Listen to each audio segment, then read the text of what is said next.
Bien, queridos hermanos y amigos, para mí es un grato placer poder dirigirme a ustedes a través de este video y repasar juntos la lección de esta semana.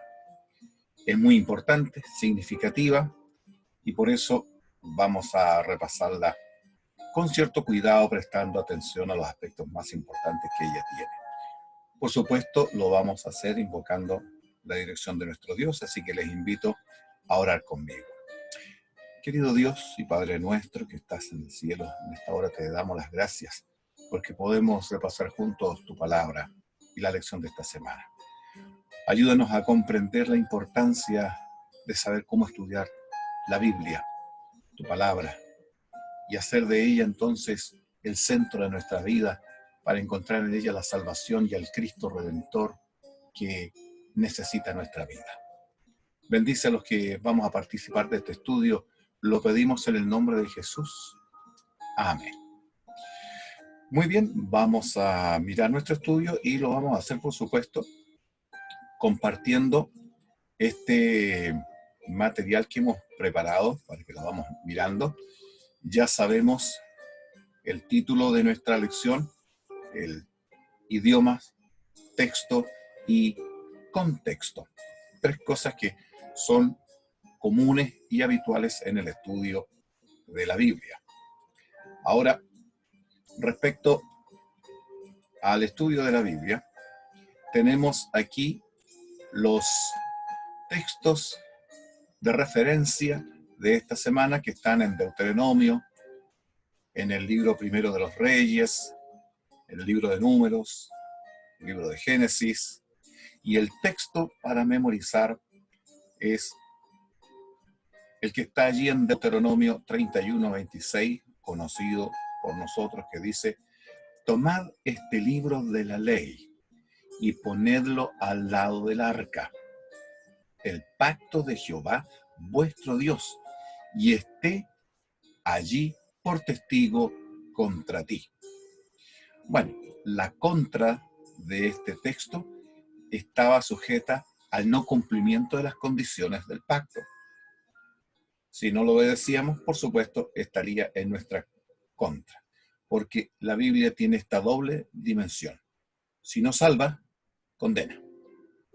Si no salva, condena. Por eso que somos llamados a prestar atención al aspecto salvador de la Biblia. Pues bien, el día sábado nos presentaba algunos aspectos interesantes con respecto a las Sagradas Escrituras. Por ejemplo, nos dice que la Biblia completa se ha traducido a unos 600 idiomas. Sin embargo, el Nuevo Testamento o porciones de él suben la cuenta a 2.500 idiomas. Realmente es sorprendente y digno de ser destacado. No obstante, aquí tenemos una situación. Nos dice nuestro folleto que en el mundo hay más de 6.000 idiomas. Más de 6.000. Por lo tanto, la Biblia todavía no alcanza a la mitad de ellos. No obstante, a pesar de eso que parece tan negativo, la Biblia es el libro más traducido en la historia del mundo. No hay otro libro que comparta esto que la Biblia. Además, punto 5, nos decía y nos dice el día sábado que más de 1.000 millones de personas aún no tienen la Biblia en su idioma. Ahí hay una tarea pendiente todavía por hacer, que las sociedades bíblicas tienen en cuenta y tratan de llevar adelante para suplir esta falencia y que todo el mundo tenga la palabra de Dios y pueda estudiarla en su idioma.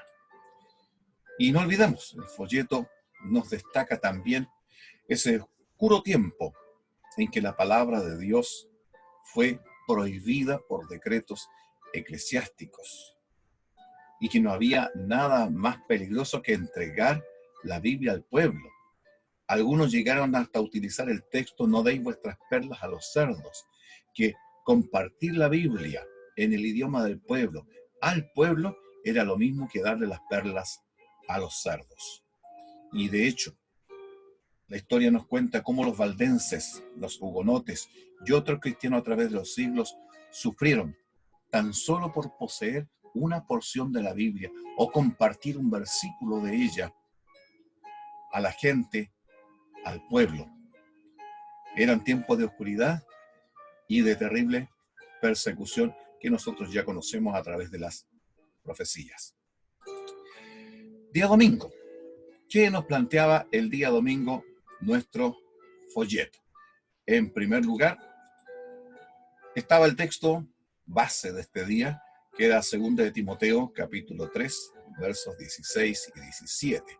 Y nos dice, toda la escritura es inspirada por Dios y útil para enseñar, para redarguir, para corregir, para instruir en justicia, a fin de que el hombre de Dios sea perfecto, enteramente preparado para toda buena obra.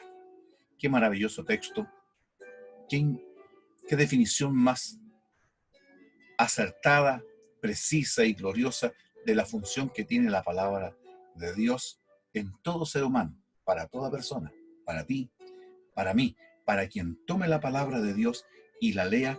Esta es la tarea, hacer que estemos preparados enteramente para toda buena obra, y a veces tiene que usar la enseñanza, la corrección, la instrucción, para que podamos nosotros comprender el mensaje de Dios para nuestras vidas. Nos destaca este día nuestro folleto indicando que la Biblia se escribió como testimonio de la obra de Dios en la historia. A ver, debemos entender entonces lo siguiente. La Biblia no fue escrita como un libro de historia, aunque contiene historia. No es un libro de filosofía, aunque contiene la mejor filosofía del mundo. No es un libro de poesías, aunque abunda en composiciones poéticas, hermosas. Contiene alabanzas e himnos, pero no es un libro de himnos y alabanzas. Tampoco es un libro de ciencia, aunque contiene declaraciones científicas acertadas y reales que hoy día la verdadera ciencia no puede contradecir. La misión de la Biblia por excelencia, por sobre todas las demás cosas, es ser palabra de Dios para el ser humano. Y su tema central es la redención, la salvación de la humanidad. Ese es el tema de la Biblia. Y desde el Génesis hasta el Apocalipsis, el centro de esta redención se concentra en Cristo Jesús, nuestro Señor. Por eso, la siguiente idea que destaca el folleto es que para comunicar la palabra de Dios, Dios tuvo que traducir su lenguaje a un lenguaje humano, al lenguaje nuestro. Recordemos que hay un texto que dice, donde Dios declara, mis pensamientos no son vuestros pensamientos, ni mis palabras son vuestras palabras. Dios tuvo que hacer una traducción de su lenguaje divino, de su lenguaje celestial, a este lenguaje humano.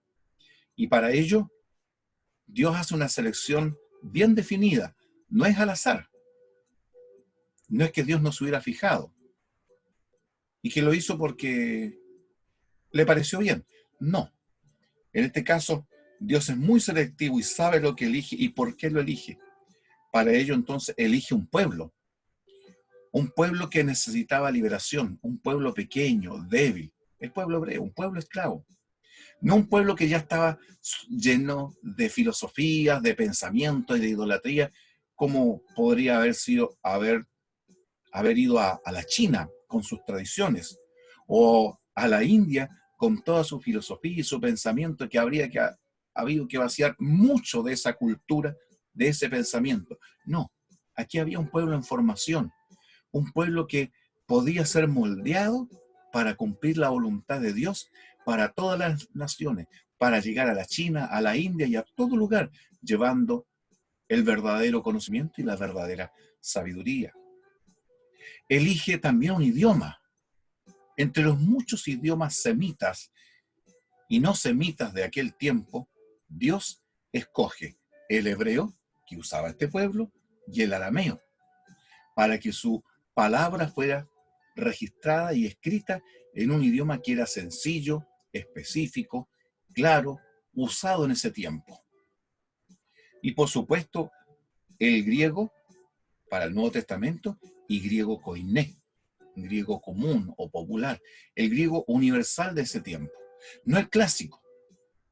El clásico tiene una gramática y ciertas formas que no habrían podido calzar con el mensaje del Evangelio como Dios quería que fuera.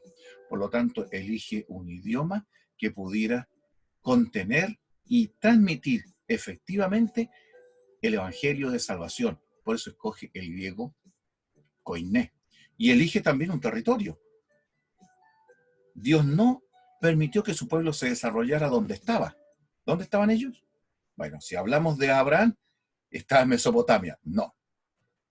La cultura y las ideas, las religiones de ese lugar no habrían sido las precisas. Y saca a Abraham y lo lleva a tierra de Canaán. Y de Canaán los descendientes de Abraham se van a Egipto. Tampoco desarrolla Dios a su pueblo allí en Egipto, porque la idolatría, los conceptos y la religiosidad no habrían permitido que el pueblo se desarrollara como Dios quería. Lo saca de allí y lo lleva primero al desierto por 40 años. Lo instruye, lo prepara, y cuando ya lo ha instruido, lo trae a la tierra de Canaán, a Palestina, para que sea el lugar donde se transmita hacia el norte, hacia el sur, hacia el mar, por todas las tierras, el mensaje de el Dios Salvador de la Biblia, del Dios del cielo. Y es precisamente Palestina donde está todavía Israel. En aquellos tiempos era el camino obligatorio para ir a cualquier parte. El que quería ir a Asia, a Europa, tenía que pasar por Palestina. O los de Asia y Europa que quisieran ir hacia África tenían que pasar por Palestina. Por lo tanto, tenían que escuchar de este pueblo, de su religión, de su Dios y de la Biblia que tenían. ¿Ya? Por otro lado, previendo Dios la llegada de los tiempos apostólicos del Nuevo Testamento, movió a hombres para traducir el Antiguo Testamento al griego y surgiera la Septuaginta, la Biblia de los cristianos en el siglo I, de los cristianos gentiles, de los que no eran hebreos, que no sabían hebreo, que no eran israelitas, pero que a través de la Biblia en griego, la Septuaginta, pudieron comprender la palabra de Dios. Por eso que hay que entender, como dice el día domingo, el contexto en que Dios da su palabra, a través de una elección selectiva y con una misión definida de por qué Dios elige la Biblia. Pasemos al día lunes. Palabras y significados de la palabra de Dios. Nos decía este día que en todos los idiomas hay palabras que tienen amplios significados. Sí, y se usan de muchas maneras según el contexto que se usen. Los literatos, los que escriben poesía, saben la amplitud de palabras que tiene, por ejemplo, nuestro idioma español y también cómo pueden ser usadas las palabras. Eso también ocurre con las palabras de la Biblia. Hay palabras de la Biblia que tienen amplios significados y transmiten mensajes distintos y exclusivos según el contexto, el tiempo y el momento en que se usen, lo que requiere que nosotros siempre hagamos un estudio detenido del significado de las palabras de la Biblia y así poder llegar a tener una comprensión verdadera de la Biblia. Por ejemplo, los textos citados del libro primero de los Reyes, capítulo 3, verso 6, el libro de los Salmos 57.3, 66.20, Salmo 143.8, Miqueas 7.20, muestran como ejemplo el uso de la palabra Gesed. Todos esos textos usan la palabra Gesed y tiene un significado y una aplicación especial en cada uno de esos contextos. Pero esta palabra Gesed tiene tantos significados que se han escrito hasta libros acerca de ella. Pero en general puede significar bondad, misericordia, amor, lealtad, fidelidad de Dios hacia el hombre para salvarlo, para redimirlo. Pero no es el único caso. También tenemos, por ejemplo, en el libro de los Números 6:24 al 26, el libro de Job, capítulo 3, versículo 26, Salmo 29:11, Isaías 9:6 y 32:17 muestran otro ejemplo con la palabra Shalom. Conocida nuestra palabra Shalom. Significa paz. Los hebreos todavía, los hebreos religiosos se despiden con esta palabra Shalom. Incluso nosotros tenemos un himno con el cual terminábamos el culto de sábado cantando Shalom. ¿Cierto? Pues bien, esta palabra Shalom también es muy rica en su significado y amplitud por el uso que le dieron los escritores de la Biblia, incluso fuera de la Biblia. ¿Y cómo podemos entender sus significados? ¿Qué puede significar esta palabra? Por ejemplo, lo tenemos allí en primer lugar como paz, puede significar armonía, puede significar equilibrio. Cuando yo le deseaba a usted paz, yo le estaba deseando a usted la armonía, quizás hasta la bendición de Dios, que hubiera integridad, reposo y quietud en la vida. Ese fue el sentido que Jesús usa cuando resucita y le dice paz a vosotros, que haya quietud en vuestro espíritu, que haya armonía, equilibrio. Y es lo que a veces nosotros necesitamos en estos tiempos. Hay que hacer una aplicación de esta palabra para decir, Señor, danos de esa shalom, porque mi vida necesita armonía, necesita paz, necesita quietud, la confianza en ti. No nos olvidemos, este día es importantísimo para comprender cómo se usan las palabras y cómo se pueden aplicar ahora a nuestra vida, ¿verdad? Día martes nos hablaba de la repetición. La repetición. Ahora, cuando hablamos de la repetición, ¿qué estamos diciendo? Que un recurso muy usado por los escritores hebreos era un recurso tanto pedagógico como estilístico, como memorístico, era el hecho de usar la repetición de las palabras más importantes. Para enfatizar ¿qué cosa? La importancia de un hecho. Tomemos en cuenta esto, la importancia de un hecho que había ocurrido, o que estaba ocurriendo, o que iba a ocurrir. La importancia de una persona, en segundo lugar. Podría ser Dios, un profeta, el Mesías, se repite. O de un concepto que había que tener claro en la experiencia y en la vida. Para eso se usaba la repetición. Por ejemplo, en Génesis 1, 26 y 27, el verso 27 usa 3 veces el verbo creó, en hebreo, bará. Verbo que en la Biblia se usa solo para el acto creador de Dios. Solamente esta palabra tiene como agente, como sujeto de quien puede crear usando este verbo, es Dios. Solo Dios. Y en este texto se repite 3 veces. Y creó Dios al hombre a su imagen. A imagen de Dios lo creó, varón y hembra los creó 3 veces. ¿Para qué se repite esta trial forma de repetir el concepto vará? Para indicar la exclusividad del acto de Dios. Y en segundo lugar, dar a entender claramente y enfatizar el origen definido y expreso del ser humano, como hijo e hija de Dios. Para eso, entonces, se usa la repetición. Pero no es el único caso. Tenemos también otro ejemplo, que es allí en Isaías 6:3, donde el texto dice: Santo, santo, santo, Jehová de los ejércitos. La repetición trial de santo, en hebreo kadosh, ¿qué enfatiza? Enfatiza la exclusividad de Dios. Para un hebreo, cuando lo leía, pensaba en la sublime santidad de Dios.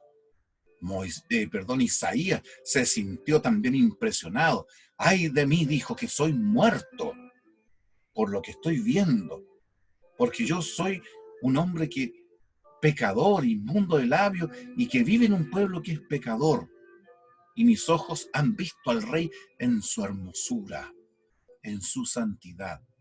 Pues bien, la repetición 3 veces de santo indica la importancia del concepto de la santidad de Dios, y algunos creen que en ello se insinúa la Trinidad de Dios, el Padre, el Hijo y el Espíritu Santo.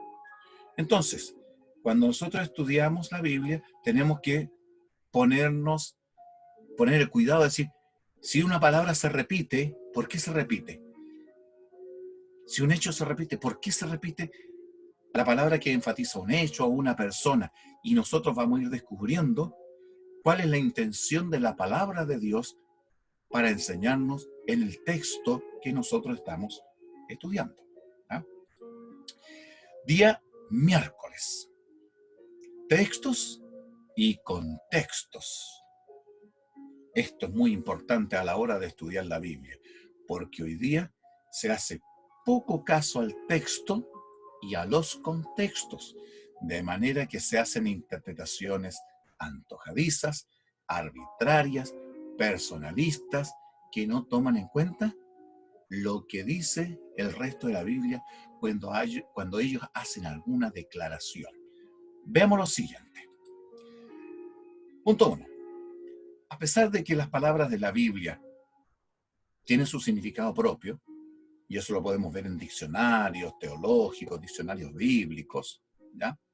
El contexto donde se usa una palabra, un término, un adjetivo, un verbo, un sustantivo, estamos hablando del lenguaje, pueden atribuirle un significado especial diferente al común que aparece en los diccionarios.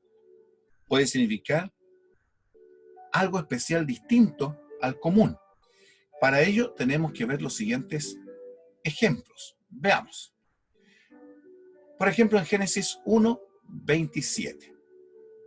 En Génesis 1:27, que ya lo habíamos citado, se usa la palabra Adán. Y dice allí, y creó Dios al hombre, Adán. Y uno generalmente piensa, Adán, el hombre, sexo masculino, una persona. Pero sin embargo el texto dice, y creó Dios al hombre, Adán, y se refiere después el contexto diciendo, varón y hembra los creó.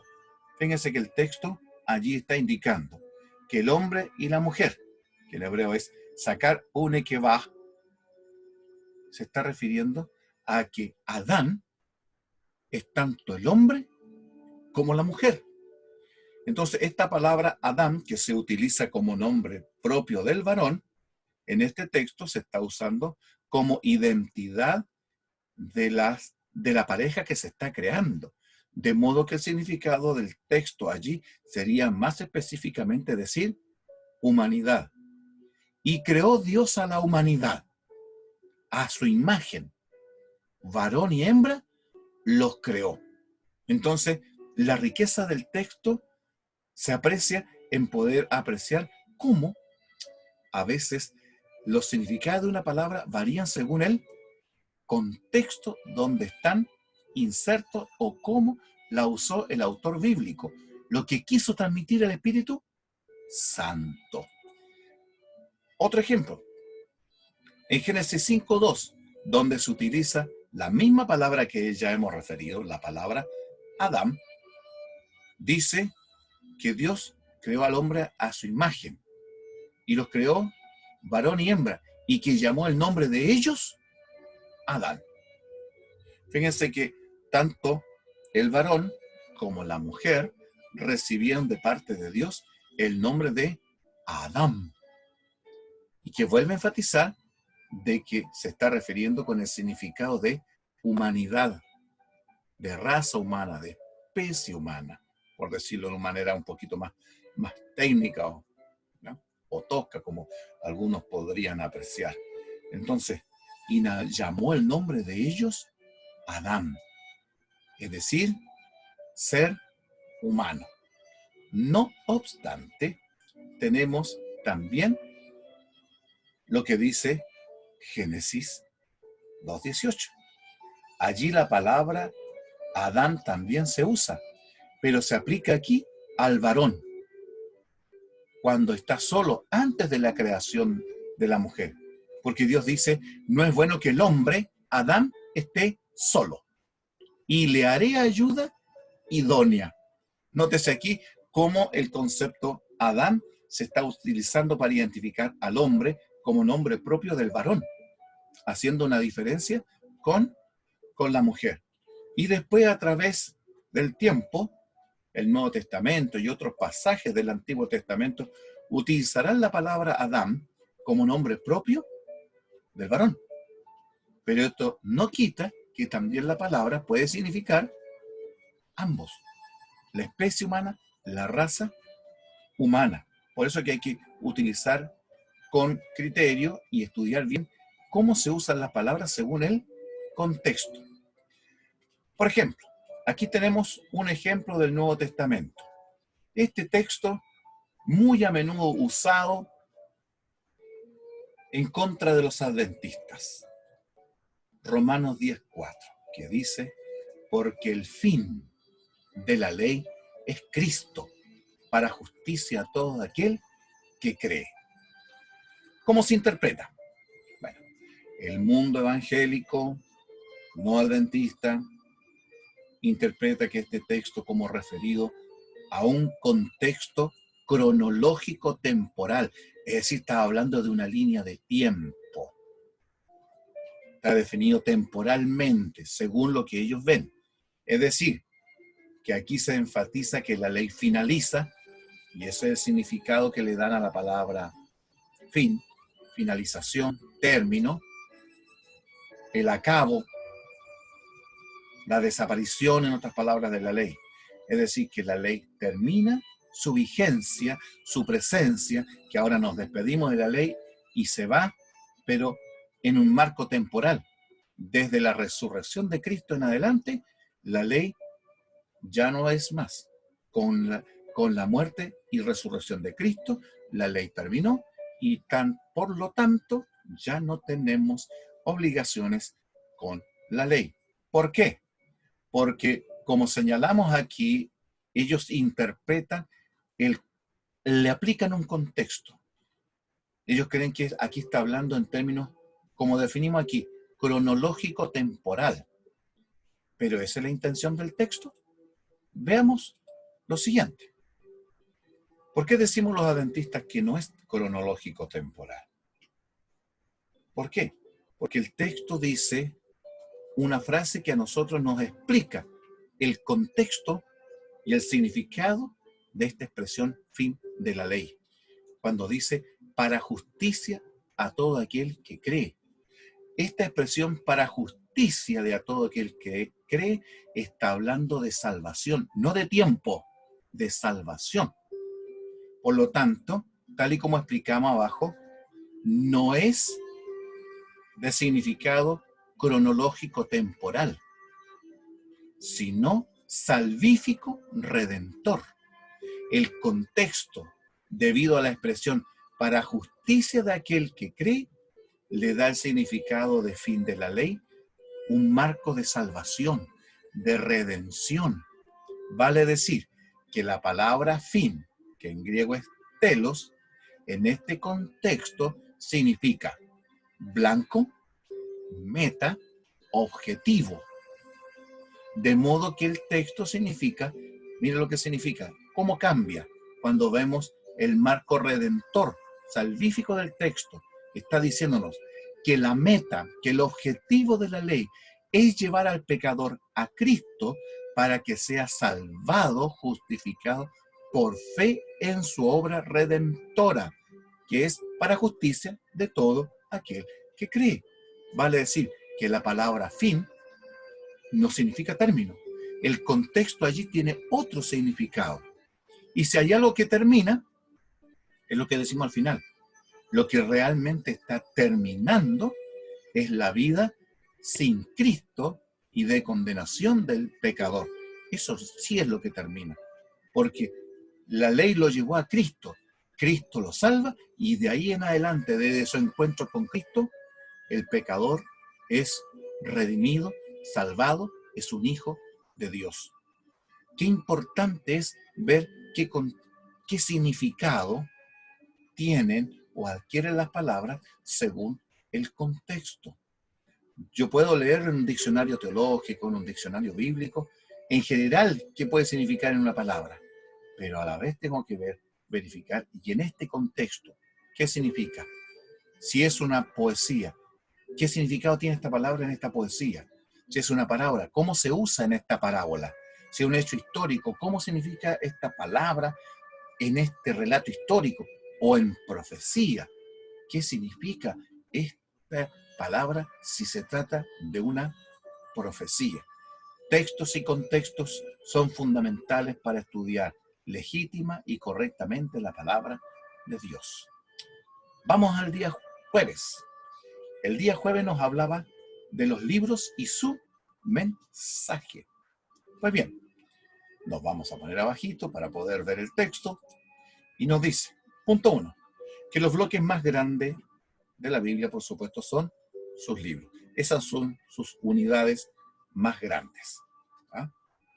Libros que están divididos en capítulos y versículos.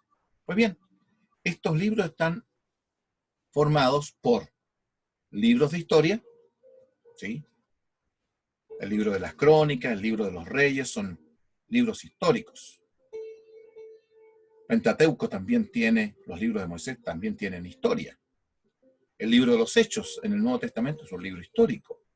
Por lo tanto, tenemos libros de historia en la Biblia, tenemos libros de poesía, por ejemplo, los Salmos es poético, el libro de Cantares es poético, el libro de Proverbios es poético. Tenemos colecciones de canto, ahí está también el libro de los Salmos, y tenemos profecía, como los libros proféticos de Isaías, Jeremías, Ezequiel, Daniel, y en el Nuevo Testamento, el Apocalipsis. Y también tenemos las cartas. Por ejemplo, Romano no es un libro, es una carta. Primera y segunda de Corintios no es libro, es carta. Entonces también la Biblia tiene cartas que están enviadas a un lugar o cartas abiertas que es enviada a toda la iglesia, cartas universales, como es la carta de Judas o de Santiago. ¿Ya? Veamos lo siguiente. Cuando intentamos nosotros comprender el significado y el mensaje ahora de todo un libro, es importante comenzar con la autoría de quién es el autor del texto y a la vez el entorno. Es decir, el entorno histórico que creó o que dio pie a que se escribiera ese libro y el geográfico. Por ejemplo, Daniel. ¿Quién fue su autor? Bueno, se ha discutido harto sobre su autor, pero las evidencias, tanto de la Biblia como históricas, nos han demostrado que el autor es la persona que dice ser este príncipe que fue llevado de esclavo a Babilonia llamado Daniel. Su contexto histórico es el periodo de esclavitud, cuando el reino de Judá y Benjamín, debido a la apostasía del pueblo, fueron llevados cautivos a Babilonia por 70 años. ¿Ya? Y el geográfico, Babilonia, en Mesopotamia, hoy día Irak. Ahí tenemos una imagen de cómo podemos tomar en cuenta lo que es autoría y el entorno, tanto histórico y geográfico, cuando estudiamos un libro de la Biblia. En esto tenemos mucha ayuda gracias al Comentario Bíblico Adventista. Tiene muy buenas introducciones a cada uno de los libros de la Biblia y que están plenamente vigentes hoy día y que usted y yo podemos estudiar fácilmente y poder sacar una riqueza de conocimiento tremendo para estudiar nuestras Biblias. Pues bien, también debemos conocer lo siguiente y reconocer esto. Hay varios libros de la Biblia que no llevan el nombre del autor y se les atribuye a autores, pues no lo registran, no aparece el nombre del autor, para nada, por ninguna parte del libro. Por ejemplo, el Pentateuco en ninguna parte dice, yo, Moisés, escribí el libro, o estos 5 libros, ¿ya? Por el contrario, nosotros allí, al hacer estudios, contamos con el apoyo de la tradición judía, que trata de ser en este aspecto bien honesta y veraz en su atribución de quién podría haber sido el autor, y tenemos también la ayuda de la inspiración. Por ejemplo, los judíos creen que el autor de los 5 primeros libros es Moisés. Eso lo dicen los documentos y libros judíos que han sobrevivido hasta nuestra época. Pero a la vez la inspiración también nos aclara que fue Moisés el autor, porque en el Nuevo Testamento, tanto Jesús como los apóstoles atribuyen los primeros 5 libros de Moisés, o el Pentateuco, repito, valga la redundancia, a Moisés. Y el espíritu de profecía también nos dice, en Patriarca y Profeta, que la autoría de estos primeros 5 libros pertenece a Moisés. Por lo tanto, tenemos confianza en la autoría de estos libros. O, como por ejemplo en el Nuevo Testamento, Hebreos. La tradición cristiana se lo atribuye a Pablo, aunque otros se lo atribuyen a otros autores. No obstante, el espíritu de profecía nos dice que es Pablo, el apóstol, quien escribe este importante libro en el Nuevo Testamento. Los libros y su mensaje hay que considerarlos al momento de estudiar la Biblia, contextos y contextos, ¿ya? Finalmente, el día viernes tiene esta maravillosa declaración del espíritu de profecía que dice lo siguiente. Vamos a volver a la imagen porque se nos había ido y vamos a retroceder la imagen porque no hemos leído todavía el texto. Ahí sí, ¿ya? ¿Qué nos dice el texto? Bueno, es una cita del Conflicto de los Siglos, página 7, y dice así: en su palabra, Dios comunicó a los hombres el conocimiento necesario para la salvación. Nótese, para la salvación. Las santas escrituras deben ser aceptadas como una revelación autorizada e infalible de su voluntad. Es decir, la Biblia tiene aquí 2 cualidades. Tiene autoridad y es infalible. No puede ser juzgada por los seres humanos o por otros libros que cuestionan su autenticidad y su veracidad. Las Sagradas Escrituras son la norma del carácter, las reveladoras de doctrinas y las examinadoras de la experiencia. Sin embargo, el hecho de haber revelado Dios su voluntad a los hombres por medio de su palabra no anuló la necesidad que ellos tienen de la continua presencia y dirección del Espíritu Santo. ¿Qué nos dice esto? Que a pesar de que tenemos el conocimiento de la palabra de Dios, la palabra de Dios no se hace viva y eficaz en nuestra vida, sino por medio de la obra del Espíritu Santo. El resto del texto nos dice lo siguiente: por el contrario, el Salvador prometió el Espíritu para abrir su palabra a sus siervos, para iluminar y aplicar sus enseñanzas.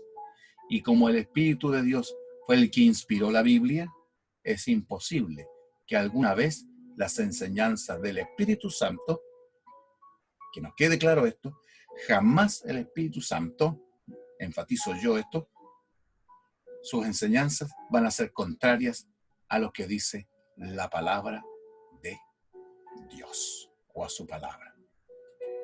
En otras palabras, al terminar el repaso de la lección nuestra de esta semana, tenemos que decir lo siguiente. Qué importante es considerar la palabra de Dios tal y como es. Qué importante es hacer un estudio lo más serio posible. Es más, quiero complementar esto con referencia al conflicto de los siglos. Lo tengo aquí en mis manos. Y lo que nos dice en la página 657, en el capítulo Nuestra única salvaguardia. Fíjense lo siguiente. Debemos acercarnos a la Biblia con un espíritu humilde y dócil para obtener conocimiento del gran yo soy. De lo contrario vendrán ángeles malos a oscurecer nuestras mentes y a endurecer nuestros corazones al punto que la verdad ya no nos impresionará. ¡Qué tremenda declaración! Por lo tanto, nunca la Biblia debiera iniciarse sin oración en su estudio. Nunca.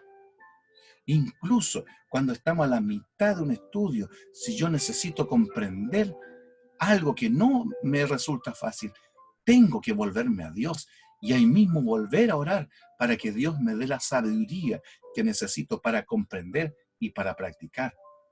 Cuando usted o yo osadamente creemos que podemos tomar la palabra de Dios y comenzar a estudiarla sin oración, sin invocar la presencia del Espíritu Santo, ¿qué va a suceder?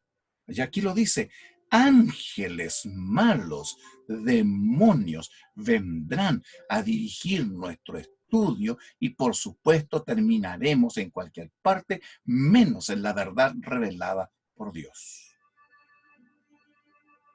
¡Qué tremendo! Por eso hay tantas doctrinas, tantas iglesias, tantos conceptos. Y a veces el erudito en la Biblia tiene tanto conocimiento, cree tener tantas competencias y habilidades que descuida la oración humilde para pedir la dirección suya, para entender la palabra. El Espíritu Santo es el que ilumina el entendimiento de aquellos que quieren estudiar su palabra. Ahora, debemos notar lo siguiente. Tengo otra declaración que me gustaría compartir con ustedes con respecto a lo que significa el poder estudiar la palabra de Dios. Ahora, dice, cuando nosotros estudiamos la Biblia y la hacemos con oración, el conflicto de los siglos, página 658, dice lo siguiente. Primero, nunca se debería estudiar la Biblia sin oración. Ya sabemos por qué. Márquelo. Si usted lo tiene en el conflicto de los siglos, márquelo, por favor, márquelo. Nunca, nunca debiera estudiarse la Biblia sin oración. En segundo lugar, más adelante, 4 líneas más abajo, dice, hay ángeles santos que tienen la misión de influir en los corazones para que comprendan la palabra de Dios. De suerte que la belleza de esta nos embelece, sus advertencias nos amoneten y sus promesas nos animen y vigoricen. Conflicto de los siglos, página 658. Hay ángeles que en esta hora están al lado suyo, influyendo, batiendo sus alas suavemente para que la influencia santa que Dios les ha entregado a ellos, porque Dios se lo ha dicho de esta manera, toma, ve y llévalo, usa toda esta inteligencia, todo este poder de sabiduría para influir sobre mi hijo, sobre mi hija, derrámalo sobre ellos para que puedan entender la palabra que les he revelado. Y la palabra de Dios nos va a embelecer, nos va a robar, nos va a hacer subir al cielo y nos va a hacer sentir un poco la atmósfera celestial, porque está llamada a ser palabra de Dios. Oremos. Querido Dios, te damos gracias por estudiar tu palabra. Gracias por las advertencias que tú nos das. Gracias por enseñarnos a cómo estudiarla. Padre, que nunca comencemos el estudio de la Biblia sin haber orado. Que nunca se acerquen aquí los demonios a nuestro estudio, sino que con sencillez y oración podamos atraer al Espíritu Santo y a los ángeles santos a los cuales tú has comisionado el hacernos comprender los mensajes de tu palabra. Agradecemos esto en el nombre santo de Jesús. Amén. Queridos amigos, muchas gracias por haber ocupado estos minutos en poner atención a este tema. Dios les bendiga y que les sea de provecho, de mucho provecho, esta lección. Nos estamos viendo, si Dios quiere, la próxima semana.